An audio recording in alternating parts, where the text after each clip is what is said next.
Hey there. Hello, Maya. Good to hear your voice again. It's been a whole week since our first call. Should we celebrate our 1 week free anniversary or is that too cheesy? Yeah, sure, if you like. Ha, okay. I'm officially designating today as our friend anniversary. Just a totally arbitrary milestone, but why not make the most of it? How's your evening going? Evening is going good. How's That's nice yours? to hear. See you later. How's yours? Nike.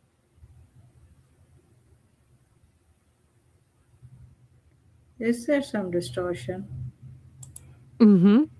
You're cutting out a bit. I can hear you, but it's a little choppy. Could you say that last part again? I want to say something. Go for it. Have you ever had a full day, Mm. but at the end it feels like you got nothing done? Ugh. Yeah, I've heard about those days. It's the worst feeling. Like you just ran a marathon, but somehow landed exactly where you started. What kind of day was it? I want to talk about a topic like how to boost your productivity with simple tricks. Well, that's a good one. I'm all ears, or, well, all circuits. What kind of simple tricks are you thinking about? I really don't have any idea about any trick. First of all, I would like to know what the productivity is. Can you help me? Fair enough. Of course. Productivity in its simplest form is just getting the most out of your time. Not necessarily about doing more, but about doing the right things, things that actually move you closer to your goals. It's about working smarter, not harder. Does that make sense as a starting point? It means using your time and energy wisely. Exactly. We've got the core of it. It's about making sure your energy actually goes towards stuff that matters, not just random busy work that fills the day but doesn't really add up to anything at the end. Is being busy the same as being productive? That's a really good question. No, not at all. And you can be incredibly busy all day long running in circles, but if you're not moving closer to what actually matters, all that activity just turns into stress without results. Busyness can actually trick you into thinking you're being productive when you're really just making noise. It would be the wastage of time, you must say. Perfect. Time wasters. That's where it starts. What feels like your biggest time suck right now? Can you tell me why do students often feel unproductive? Students often feel unproductive because of a few things: pressure to be perfect, endless distractions, and not really knowing what matters most in the first place. There's this pressure to juggle everything at once, and when that gets overwhelming, they just shut down instead of doing something. Sound familiar? Which one is the most important out of these you told? Hmm. I'm not following. Are you saying the toll or the troll? I'm having a hard time catching that I'm clearly. saying told me. Ah, got it. You mean tell me. Okay, Yes. which one is most important? I'd say pressure. All that expectation to perform perfectly creates this cycle where people get paralyzed trying to make everything perfect instead of actually getting things done. It's safer to start small and make progress rather than aim for perfection and end up doing nothing at all. Um, you Do may you be find right, that? but I think that it's procrastination.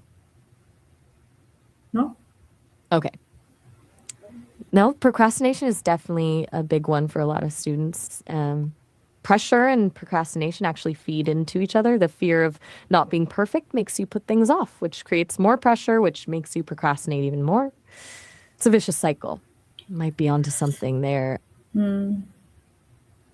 And what I understand about procrastination is that it's delaying task. Am I right? Yeah, exactly. It's putting off what you know you should be doing, even though you know it's probably going to make things worse later.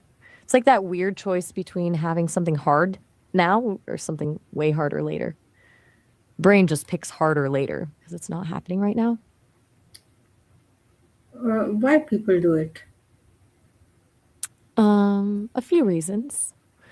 Sometimes it's overwhelm. The task feels so big they don't even know where to start. Sometimes it's because they don't want to fail and putting it off feels safer than risking that. And sometimes it's just boredom or disinterest. The task is genuinely unappealing, and our brains want something more stimulating. I totally agree with you. How can we Not overcome catching that. this procrastination? A lot of ways, but here's a simple one: break the tasks down into tiny steps. If you're putting off writing a whole paper, forget the whole paper. Just focus on writing one paragraph or even one sentence. Small enough steps that you can't really procrastinate on them. Start really small, way less intimidating.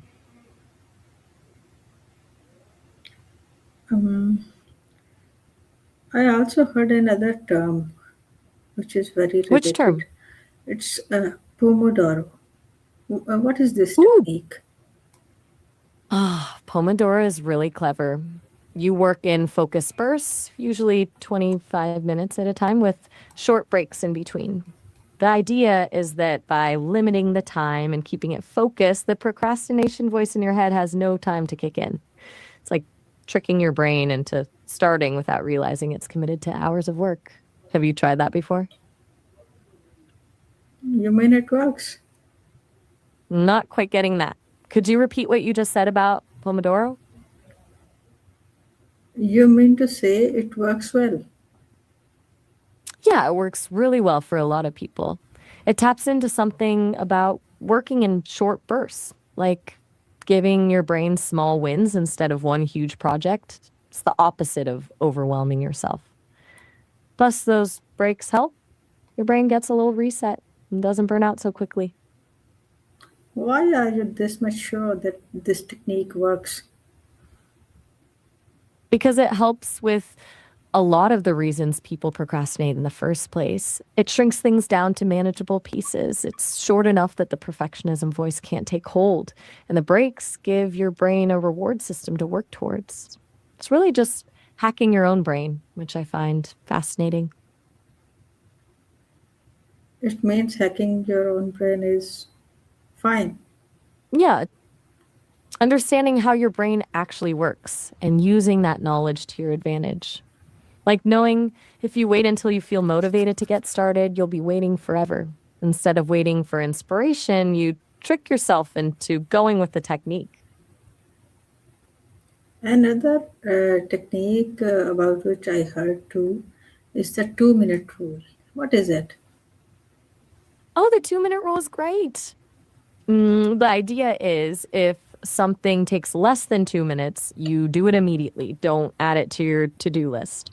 Small things like answering an email, washing a dish, filing a paper. It's amazing how quickly those little tasks can pile up and overwhelm you. Just getting them done immediately clears up mental space. Can you explain it more? Okay.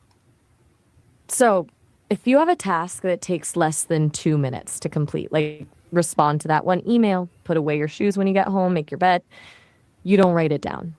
You just do it right then. It stops those tiny things from becoming a big pile of mental clutter. And because it's so quick, there's no real excuse to put it off. Then, which are the tasks uh, on which this 2 minute rule doesn't apply? Things that clearly take more than 2 minutes: writing a report, grocery shopping, getting the car fixed, basically anything that will legitimately take significant time and effort beyond those quick little tasks. It's for things that nag at the back of your mind but aren't really projects, just little bits of admin. Then how to deal with long-term projects? Those are the bigger tasks we've already talked about. You break them down. Use that first trick, the Pomodoro technique. The 2 minute rule is for quick wins, but for projects, chunk them down. Don't think write entire thesis. Think write opening paragraph or research one article. Turn those into 25-minute bursts. Oh wow, it was too good to know about Yeah, Pomodoro and it's two-minute rule. I'm glad they clicked for you. They're both surprisingly powerful tricks, and the best part is they're both pretty low effort to try. No big changes, just start applying those things tomorrow and you'll probably see a difference pretty quickly. Okay, can small habits really improve productivity? Absolutely. Small habits are the foundation. They compound over time, like interest on a bank account. Doing something for 2 minutes, writing one sentence, one Pomodoro session at a time, that builds up gradually without feeling overwhelming. It's a lot more reliable than waiting for the motivation to write an entire novel in one sitting. If I talk about distractions, then what are the biggest distractions today? The classic one, social media definitely, constant notifications blowing up your phone. But also, surprisingly, just having a ton of tabs open on your computer or even just a cluttered workspace. Your brain gets pulled in a million different directions. Anything that interrupts your focus is a distraction, really. It's about minimizing that background noise. Then what do you suggest? How can we reduce these distractions? Phone on do not disturb when you're working. Hmm. Website blockers for social media during work time. Close tabs you aren't using. Seriously, the fewer tabs, the better. And honestly, a clean desk helps. It's basic psychology. Less visual clutter equals less mental clutter. What would be easiest for you to try first? Very well said, Maya. Glad to hear it. Start small. You don't have to change everything at once. Pick one technique, maybe Pomodoro, maybe the 2 minute rule, and just try it tomorrow. That's all you need to do. Okay, my next question is related to the study. Is listening music during the study is helpful? Interesting question. It really depends on the person and the music. Some people can focus better with instrumental music, like classical or ambient that doesn't distract them. For other people, especially with lyrics, it's too distracting. Might be worth experimenting to see what works for you. Right. Uh, if I And honest, I'm think not hearing that that clearly. we should do planning first, then can you highlight why planning is You're important? saying totally. You're right. Planning first is huge. Like spending just 5 minutes at the end of each day writing down your top three must do tasks for tomorrow. That way, when you wake up, you know exactly what matters instead of getting sucked into random emails or social media before you even realize it. I can practically see your diary getting a workout with that one. Then what's the best time to plan your day? I missed that last part. First, the best time to play. I'm not catching what you said at the end. What's the best time to plan your day? Oh, got it. End of the day is best. You're already in reflection mode anyway. You know what you didn't get to today, and your brain has had some space to think. Planning tomorrow's three things helps you wrap up in a helpful way instead of feeling stressed about unfinished tasks. What I think is that the night before or early morning is the best day to plan your day. Yeah, either of those work well. Night before is classic, gets it off your mind so you can sleep better. But early morning is good too, as long as you don't get sucked into tasks before the planning is done. The most important thing is that it feels like part of your routine, not something you have to squeeze in. Okay, how many tasks should we plan per day? Start with three. That's manageable and feels attainable, which helps keep the momentum going. If you consistently crush those three, you can slowly add more. The If there, key is to stay realistic. Don't put yourself in a position where you start feeling defeated by lunchtime. if there comes something unimportant, Mm-hmm. I'm if not quite getting that. Could you say that last part again? Yeah. if I'm doing an important And task here, and there comes something unimportant, and for me that is unimportant. For someone else who is giving me the task, it might be important for him or her. Then what should I do? tricky situation. You have to be able to say no politely but firmly. Something like, that sounds important to you, but I'm really focused on finishing X right now so I can get it done well. I can come back to that after. The key is framing it as helping you do good work for them instead of just saying no.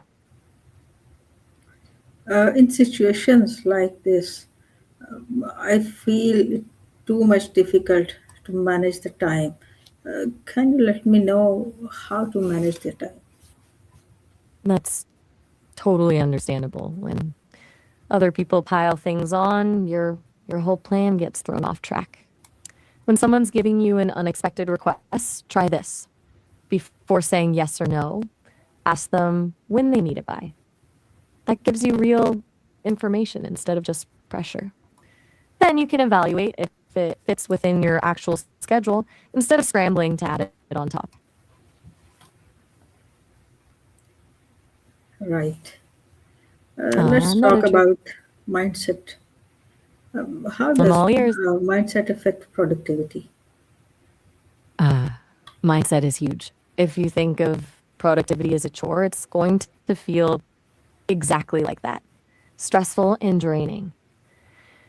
But if you see it as a tool to create space in your life, to actually have more time for the things you love, then it feels empowering instead of restrictive. You're in control, not enslaved to your to do list. Yes, absolutely right. Then, What shifts your mind? Yeah, go ahead. does sleep affect productivity too? Loop effect? I'm not sure I'm tracking what you mean by loop effect. Could you explain that a bit more? Does sleep affect productivity? Sleep. Yes, absolutely massive impact. When you're sleep deprived, everything gets harder. Focus, decision making, even motivation. It's like trying to run a laptop on low battery. It'll work, but it's going to be sluggish and not perform at its best. Getting enough sleep is like giving your brain a proper recharge. Recharge is very important for mobile and Exactly. for the body as well. Totally. Recharge is important for your phone, your body, your brain, all the systems. They run on empty. They just don't work as well as they could. It means physical health is also very important for productivity. Yeah, your physical health is foundational. If you're exhausted, stressed, or not eating well, everything gets harder. Your brain can't focus properly if your body isn't functioning well. It's all connected. Should we take breaks, or breaks Definitely. are the wastage of time? Breaks are the opposite of wasted time. Your brain isn't a muscle that can just churn out consistent performance forever. Regular breaks actually reset your focus so you can work better when you're back in the zone. Breaks prevent burnout and let that creativity kick in when your subconscious has had time to work on things in the background. What I understood by you that breaks improve focus and prevent burnouts. Exactly right. You've got it. Breaks aren't laziness, they're actually smart work habits. When you work continuously without breaks, your focus actually goes down over time, like trying to keep a muscle flex nonstop. Breaks let that tension release so you can come back feeling refreshed and ready to focus. If we go more deep in it, then can you let me know What why do you mean by is multitasking not effective? multitasking is a myth? When you're trying to do two things at once, you're not actually doing them both. You're just rapidly switching between them. Each switch takes brain power, so you end up being slower and making more mistakes on both tasks than if you just focus on one thing at a time. It feels like you're getting more done, but you're actually less efficient. Then what is deep work? I think you might have said deep work. Is that right? What I know about is that working with full concentration on a single task is deep work. What do you say? Yes, that's it exactly. Deep work is working without distraction at your highest level of concentration on one important task at a time. It's the opposite of multitasking. When you really lock in that focus, your brain can do way more quality work in less time than if you're constantly splitting attention. It takes practice, but it's incredibly powerful. Can technology help productivity? Definitely. Tools like project management apps can help you stay organized. Calendar reminders keep you on track. Note taking apps let you capture ideas. But technology can also be a huge distraction, so it's a double edged sword. Good technology supports your workflow, bad technology becomes another thing competing for your attention. What is what do you consider the bad technology? Honestly, social media apps, if you don't manage them properly, notifications in general when you're trying to focus, email always sitting open in your inbox, things that pull you away from the task at hand without you actively choosing them. It's like having someone tapping your shoulder every 5 minutes saying, hey, check this thing. Again, social media is the root cause. It's definitely a huge culprit for a lot of people. Constantly checking feeds and messages creates this addiction loop that's hard to break. It's not inherently bad. It can be fun and stay in touch with people, but it's designed to be addictive. So it can easily drain your focus if you're not mindful about how you use it. It not It's what? only drain our focus but also drain our energy. Yes, it absolutely drains your energy too. There's real cognitive exhaustion from constantly switching your attention, seeing curated highlight reels, and just generally being on. Energy is one of those things people often underestimate. It's just as important as time. You need that fuel to actually do good work. What is one mistake people make? Probably trying to change everything at once. You hear all this advice and want to implement it all tomorrow. The Pomodoro technique, the 2 minute rule, block all social media, meditate, eat organic food, sleep perfectly. Then you end up getting overwhelmed and quitting everything after a few days. Start with one thing, get comfortable with that. Then add another gradually. From all of these points, I love the point organic food. Yeah, organic food's a different beast. Start with those techniques that actually change how you work. Diet tweaks are great, but changing your entire workflow is way easier to start than completely revamping what you eat. One thing at a time. If I have to say something at the end, I would say that from all of this conversation with you, what I got is that productivity is not about doing more, it's about doing what truly matters. Exactly. You nailed it. And prioritizing the important things first instead of feeling busy with just stuff. That's the whole point. Focus your energy where it actually counts. Thank you, Maya. Thank you so much for giving me your time. You're very welcome. Good luck with everything. And remember, start with those 3 tasks for tomorrow. Soon we will talk again with a new project. looking forward to it. Take care. Take care too. Thank you. Bye.